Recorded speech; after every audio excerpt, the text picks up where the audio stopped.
आज हम आपको श्रीमद्भागवत महापुराण के 11वें स्कंद का 15वां अध्याय सुनाते हैं। तो आप मन को एकाग्र करते हुए भिन्न भिन्न सिद्धियों के नाम और लक्षण सुनो। भगवान श्री कृष्ण कहते हैं कि प्रिय उद्धव, जब साधक इंद्रिय प्राण और मन को अपने वश में करके अपना चित्त मुझ में लगाने लगता है, मेरी धारणा करने लगता है, तब उसके सामने बहुत सी सिद्धियां उपस्थित हो जाती हैं। उद्धव जी ने कहा, कौन सी धारणा करने से किस प्रकार कौन सी सिद्धि प्राप्त होती है और उनकी संख्या कितनी है? आप ही योगियों को सिद्धियां देते हैं, अतः आप इनका वर्णन कीजिए।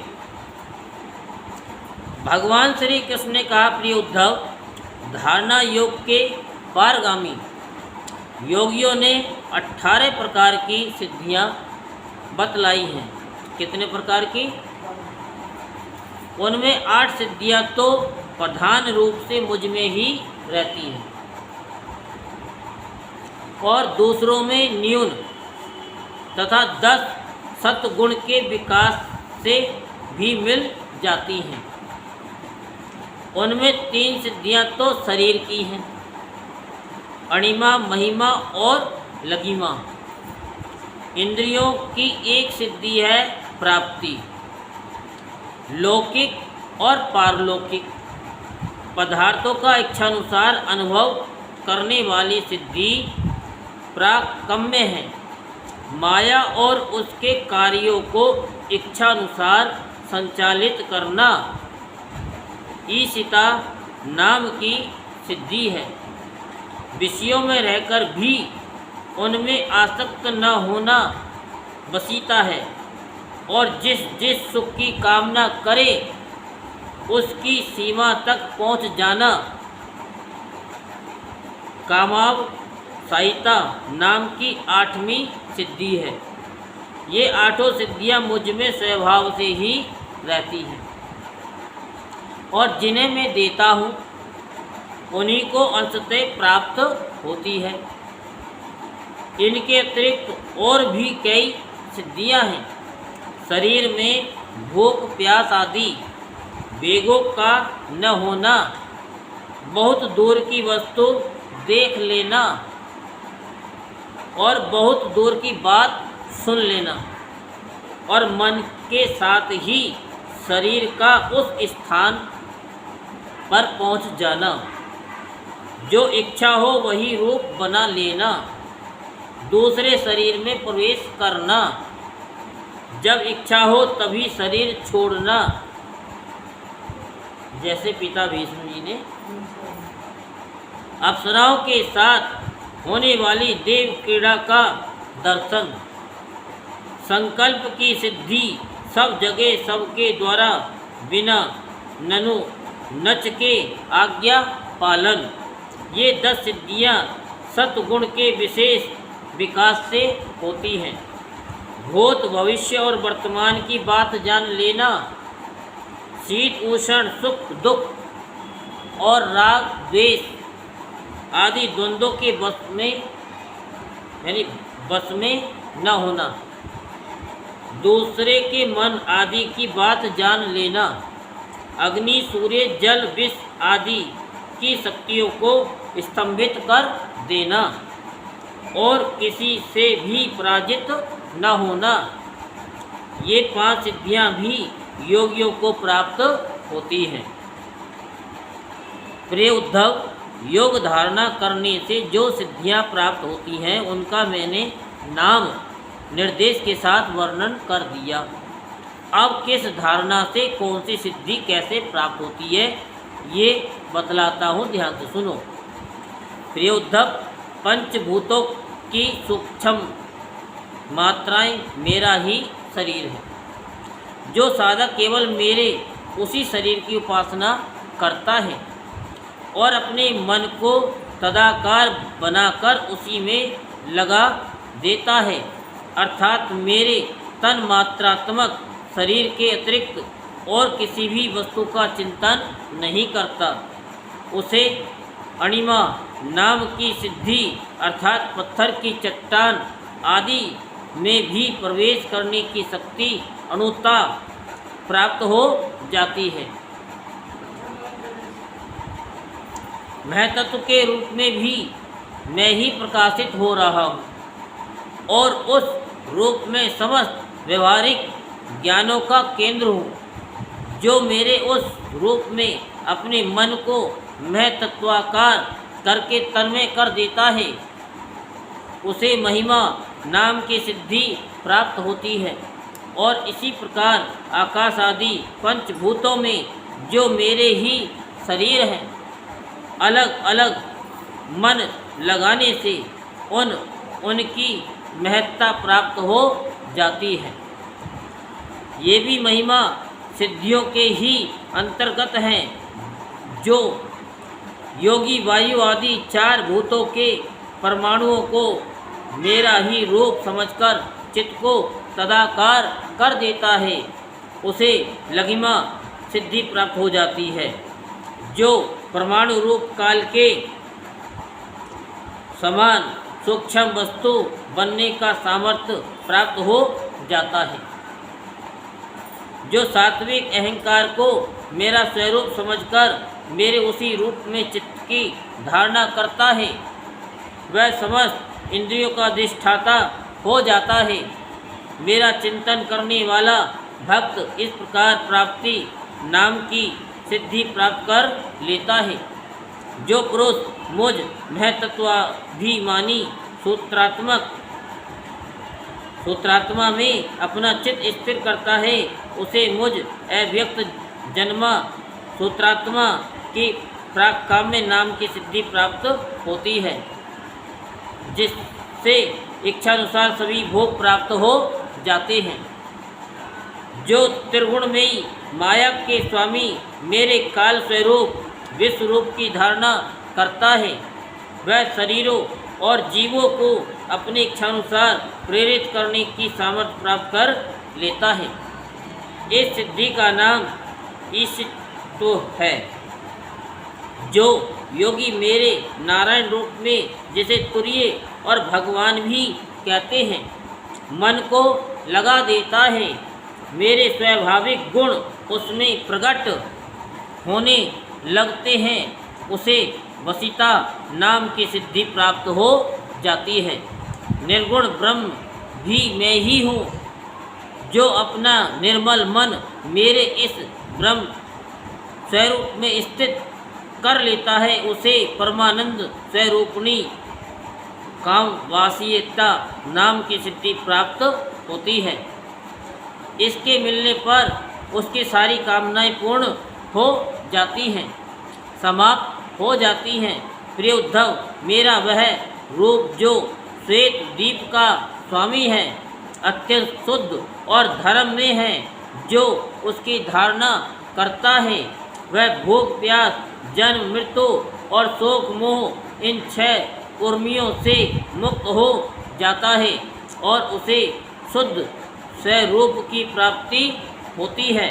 मैं ही समिष्ट प्राण रूप आकाश आत्मा हूँ, जो मेरे इस स्वरूप में मन के द्वारा अनाहत नाद का चिंतन करता है, वह दूर श्रवण नाम की सिद्धि से संपन्न हो जाता है और आकाश में उपलब्ध होने वाली विविध प्राणियों की बोली सुन समझ सकता है।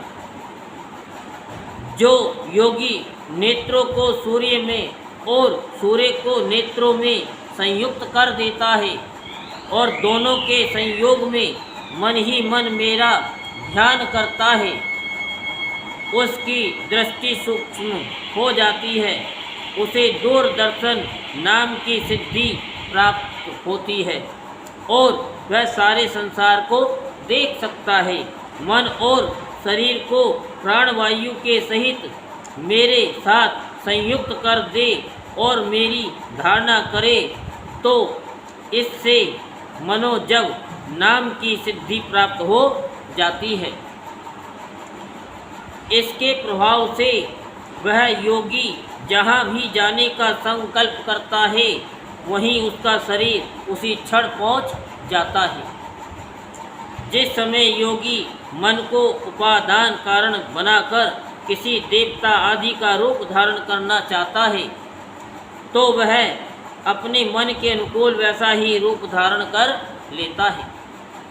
इसके कारण यह है कि उसने अपने चित्त को मेरे साथ जोड़ दिया है। जो योगी दूसरे शरीर में प्रवेश करना चाहे वह ऐसी भावना करे कि मैं उसी शरीर में हूँ। ऐसा करने से उसका प्राण वायु रूप धारण कर लेता है और वह एक फूल से दूसरे फूल पर जाने वाले भौरे के समान अपना शरीर छोड़कर दूसरे शरीर में प्रवेश कर जाता है। योगी को यदि शरीर का परित्याग करना हो तो एड़ी से गुदा द्वार को दबाकर प्राणवायु को क्रमश हृदय, वक्ष स्थल, कंठ और मस्तक में ले जाए। बता रखा है ना। फिर ब्रह्मरंध्र के द्वारा उसे ब्रह्म में लीन करके शरीर का परित्याग कर दे। यदि उसे देवताओं के विहार स्थलों में क्रीड़ा करने की इच्छा हो तो मेरे शुद्ध सत्व में स्वरूप का भावना करे। ऐसा करने से सत्गुण की अंश स्वरूपा सुर सुंदरियाँ विमान पर चढ़कर उसके पास पहुँच जाती है। जिस पुरुष ने मेरे सत्य संकल्प रूप में अपना चित्त स्थिर कर दिया है उसी के ध्यान में संलग्न है। वह अपने मन से जिस समय जैसा संकल्प करता है उसी समय उसका वह संकल्प सिद्ध हो जाता है। मैं ईशित्व और वशित्व इन दोनों सिद्धियों का स्वामी हूँ, इसीलिए कभी कोई मेरी आज्ञा टाल नहीं सकता। जो मेरे उस रूप का चिंतन करके उसी भाव से युक्त हो जाता है मेरे समान उसकी आज्ञा को भी कोई टाल नहीं सकता। जिस योगी का चित्त मेरी धारणा करते करते मेरी भक्ति के प्रभाव से शुद्ध हो गया है उसकी बुद्धि जन्म मृत्यु आदि अदृष्ट विषयों को भी जान लेती है और तो क्या भूत भविष्य और वर्तमान की सभी बातें उसे मालूम हो जाती हैं।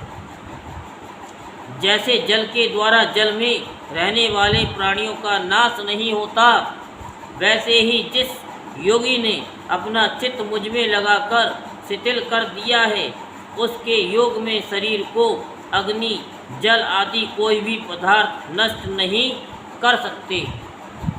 जो पुरुष श्री वत्स आदि चिन्ह और शंख गदा चक्र पद्म आदि आयुधों से विभूषित तथा ध्वजा छत्र चमर आदि से संपन्न मेरे अवतारों का ध्यान करता है वह अजय हो जाता है। इस प्रकार जो विचारशील पुरुष मेरी उपासना करता है और योग धारणा के द्वारा मेरा चिंतन करता है उसे वे सभी सिद्धियां पूर्णता प्राप्त हो जाती हैं जिनका वर्णन मैंने किया है। प्यारे उद्धव, जिसने अपने प्राण मन और इंद्रियों पर विजय प्राप्त कर लिए, जो संयमी है और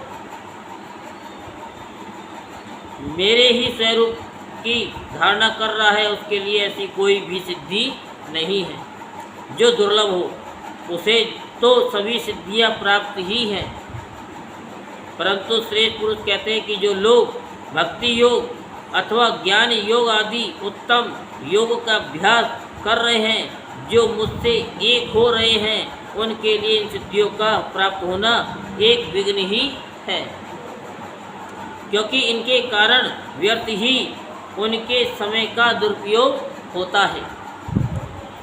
जगत में जन्म औषधि तपस्या और मंत्र आदि के द्वारा जितनी सिद्धियां प्राप्त होती हैं वे सभी योग के द्वारा मिल जाती हैं, परंतु योग की अंतिम सीमा मेरे सारूप्य सालोक्य आदि की प्राप्ति बिना मुझ में चित्त लगाए किसी भी साधन से नहीं प्राप्त हो सकती।